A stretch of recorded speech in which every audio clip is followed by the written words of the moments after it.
Thanks for joining us for this video. Something we don't talk about a whole heck of a lot, but that's the essentials for living off the grid. So we thought we would start maybe doing a video series, and we're going to kind of test this and see how you folks like it. But there's certain things that you don't really think about until you're doing this lifestyle or living this lifestyle that you need every day. And so we thought we'd start this video series with off-grid headlamps. So the first thing that we learned about living off the grid is that you don't have a light switch everywhere you go. And so everywhere you go, you have a headlamp, and it gets really inconvenient toting headlamps with you everywhere you go. So what we have done is we keep headlamps with us all over the place. We have these things stashed. We're kind of like squirrels getting ready for winter. Like, we just stash them everywhere. But we don't know where they are.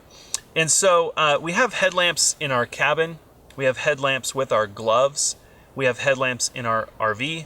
We have headlamps in our car. By the bed. By the bed, in our truck. We have them everywhere.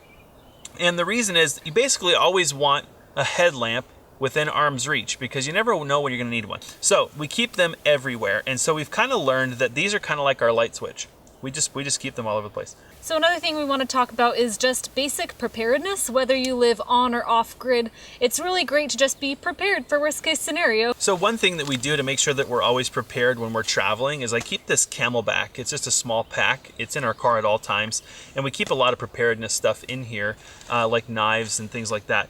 And so one of the things we keep in there is headlamps. We keep 2 of them in there, and they're always freshly charged. Keep something right where you need it, and don't think you're going to remember to bring your headlamps with you every time you jump in the car. You'll probably forget.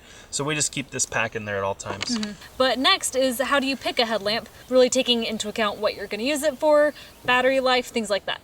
So maybe the first and maybe most important topic, in my opinion, our opinion, is batteries. My opinion is that there's no such thing as a perfect headlamp battery. It really does depend on what you're doing with the headlamp. So, for example, Vitchello, a fairly new company, they make this tiny little headlamp. It uses a watch battery. And it sounds really cool, but if you were going to use this headlamp all the time, that'd drive you nuts because you got to find watch batteries all the time. On the opposite end of the spectrum is this giant headlamp, right? You need to use really like voice if you're talking about it. Yeah, this one actually requires 2 people to put on. Just kidding. So this one actually uses AA batteries, which are pretty easy to come by. So, you know, which one's better or which one's worse? There's no real right answer. You have to understand what you're using the headlamps for. So let's kind of talk a little bit about battery options you're probably going to run into and kind of how we use different battery types. So kind of getting back to this beast, this guy I use a lot. I use them day in and day out because it's AA batteries. They're very affordable, and I can go through batteries a lot. Okay, so for other battery types, you'll probably see a lot more AAA powered headlamps just because it makes them really small. And usually that's because the batteries are housed within the lamp assembly. You wouldn't want this monster thing on the front of your face and be like, I can't see where I'm going. Anyway, so AAAs are pretty common. Again, they're gonna cost you a little bit more for that same battery because the batteries don't have the same capacity that a AA does. So even though you buy a 12-pack of AAs and 12-pack of AAAs, they cost the same amount of money, but you're not going to get the same amount of hours out of your headlamp. And then this one's kind of the exception. This is designed to be extremely portable. It runs off of 2 watch batteries.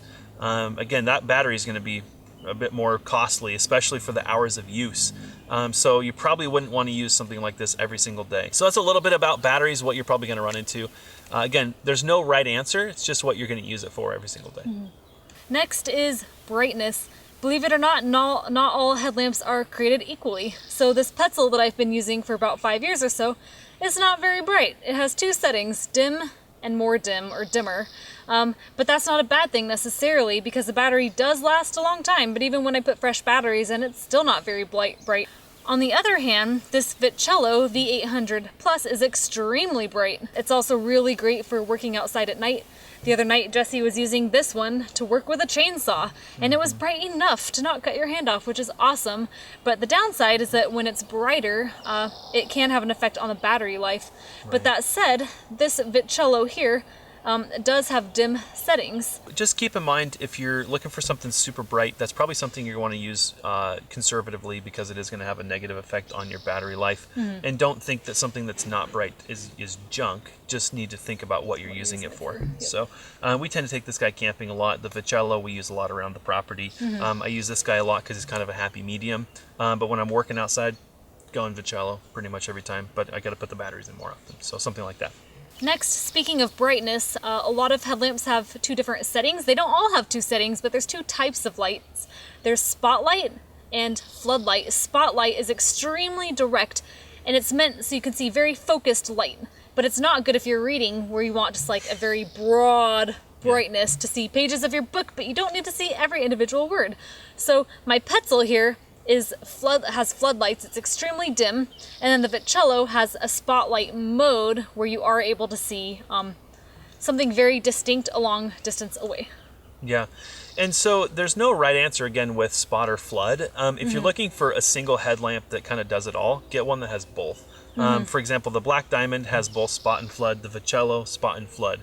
But you can get a headlamp that has one or the other. Again, going back to emergency use, this is a spot lamp. It's a very bright spot lamp, which is all you need in an emergency, and that's all you really want. Compared to our reading-only lamp. Yeah, so this one's more like a reading or just kind of around the house type of thing. You can actually look at somebody in the eye with that and not blind them. This one would blind them. So just keep those things in mind when you're trying to decide on a headlamp. Again, if you're kind of on the fence and you don't really know which way to go with something with both, and you're pretty safe to go. Next light feature, Blinky Lights. This is something that not all headlamps have, but it can be a very important feature, is the ability to have your light just flash. So while you might not be using that just doing normal tasks on your property, I think it's really useful when you're out and about and you want someone to see you.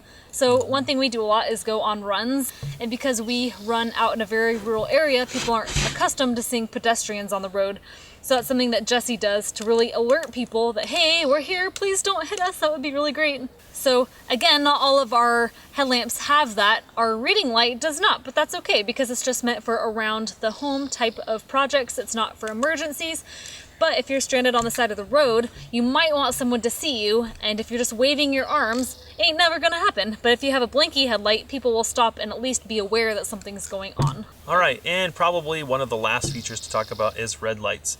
The idea, of course, behind this is to reduce the impairment of your vision at night by using red lamps versus a white lamp. You'll find some headlamps have this, but not every one of them does, and so you kind of have to make a decision about whether that's an important feature for you. Yep. I don't feel like that's something that we use every single day. I don't see the value in our use. But if I was doing a lot of camping or maybe reading at night, something like that, and it was really important to me that my eyes stay dilated, I'd probably use the red lamps more often. So. And both, or all, I think as far as I know, all vitchello headlamps have the red light, if you're looking for that. Yeah, and so some of them are red and blink or other stuff too. So those are just some features you'll find in some headlamps, not every one. Make a decision about whether it's important to you or not.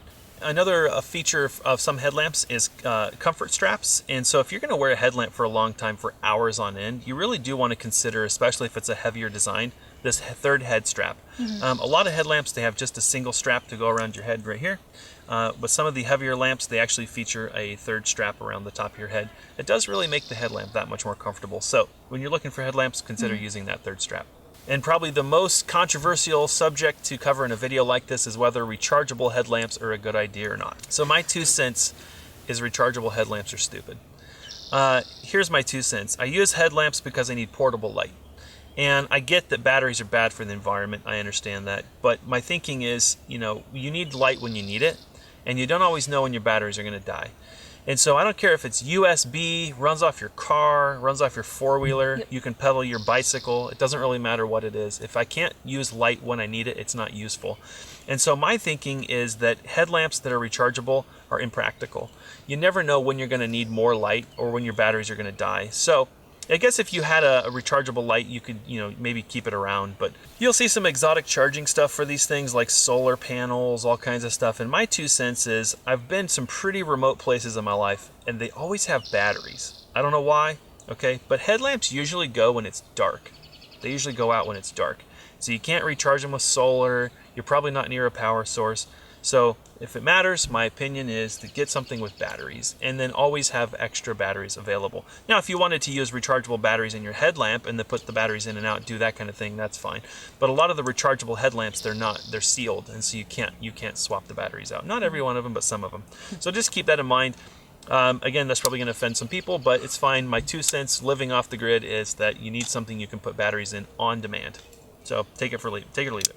So summing it up, we just really want to convey that headlamps are an extremely critical tool to have on your homestead. A lot of people hear homesteading and off-grid living and they think about axes and generators and solar panels, but really a headlamp is one of the most critical components that you'll need.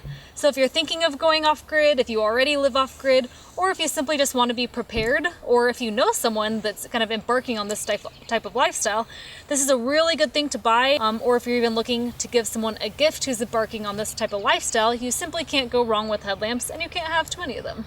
So we hope this video has helped shed some light on headlamps for you. We're not claiming to be headlamp experts, but for those folks watching, we appreciate it. And so if you enjoy this video and you want to learn more about living off the grid, homesteading, timber framing, living off the grid accessories, stuff like that, please follow us. We're going to put a subscribe button right here. So please click right here if you haven't already. Subscribe to our channel, it means a lot. You can also follow us on our blog. It's purelivingforlife.com. We'll put a link in the description below, so please follow us over there. We tend to write blog posts that don't always make videos on YouTube. And then we also have a Facebook and Instagram. If you like those channels, please follow us over there. We'll put a link for those in the description. Thank you for watching, and we'll see you in the next Living Off the Grid Essentials video.